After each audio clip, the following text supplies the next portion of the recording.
West Bloomfield, police announcing this week an arrest being made in a criminal sexual conduct investigation in partnership with the community just north of Ann Arbor. Joining us to discuss the partnership in investigating and apprehending a suspect in this case is the West Bloomfield Township Deputy Chief of Police, Brian Tash. Deputy Chief, thanks for joining us. Thank you for having me. Glad to have you on with us. Unfortunately, under these circumstances, given the details of this case, but what's important for us to note here is that it was a partnership between multiple communities to apprehend someone alleged of very serious crimes. Give us the initial details of what went into that partnership that ultimately led to this arrest that was announced recently by your department.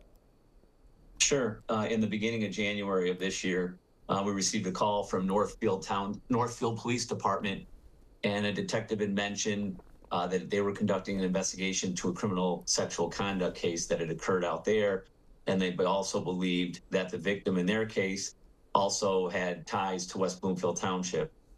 So we began an investigation on our end, and during the investigation, we learned that a young child's victim's mother had used a site sittercity.com to hire the suspect Michael Bank as a nanny.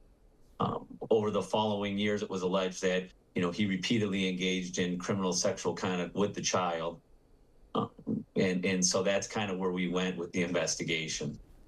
So there's a couple things to note here. First off is the investigation both individually in West Bloomfield and the partnership between your department and Northfield Township. How common is it to have those crossover investigations? And how, in this case, how did it help your department bring in this suspect in this particular investigation?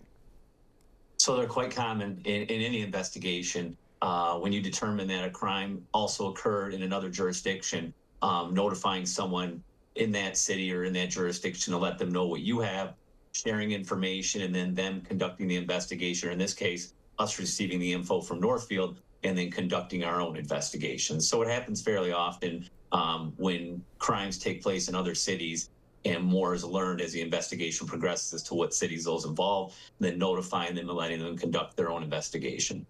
It should be noted, as it is in the press release from the West Bloomfield Police Department that they released recently, all suspects are assumed innocent until proven guilty. That includes in this particular case. A search warrant executed on January 15th at a residence here in West Bloomfield was in part of that investigation that led to this arrest. You mentioned earlier on that in this case, the child's mother had used Sitter City, an online website for child care, senior care, and pet care. It brings up an important message from your department to people of the community, especially now in the gig economy. It can be tough for people to truly be able to vet people, especially for these essential services like child care or senior care. What advice does the department have for residents of Greater West Bloomfield to put as much of the security as they can into their own process and hiring? So it's difficult when it's in a situation like that, because you are somewhat putting some trust into the organization that you're getting the sitter from.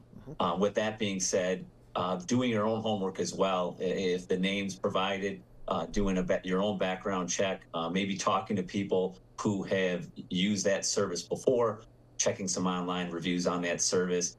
And not only that, but having an initial sit down, I feel, with the person, just to get a feel for who they are, get some more information that you can get from them prior to hiring them, and then again doing your own online research, even hiring an investigator, a private investigator, to kind of do a little digging to make sure that the person is who they say they are, and then also having discussions with your child or with the senior that's being cared for, and making sure that you're talking to them and seeing how the care is going. Is there anything unusual?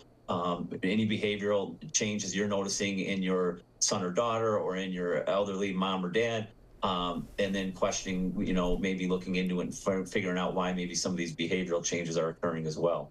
It can be tough in today's world to truly find people with the best intentions that are also going to be professionally able to cover what you need in your household. Good advice from the West Bloomfield Police Department.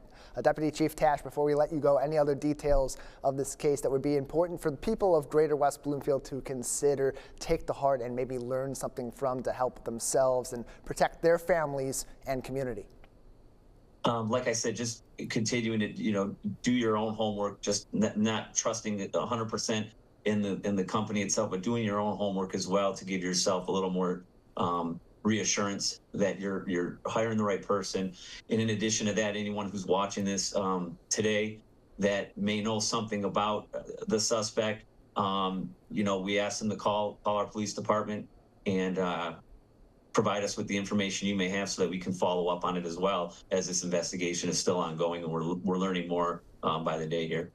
Yeah, and it's important information that can help them in this investigation, possibly in other investigations as well, if this is connected to whether you're in West Bloomfield proper or you're in neighboring communities that may be affected now that this investigation is open. Important for the police department to get that information. You can provide it to them. Talk to someone at the police department by calling their non-emergency number, 248-975-9200, 248-975-9200. Deputy Chief Tash, thank you for joining us.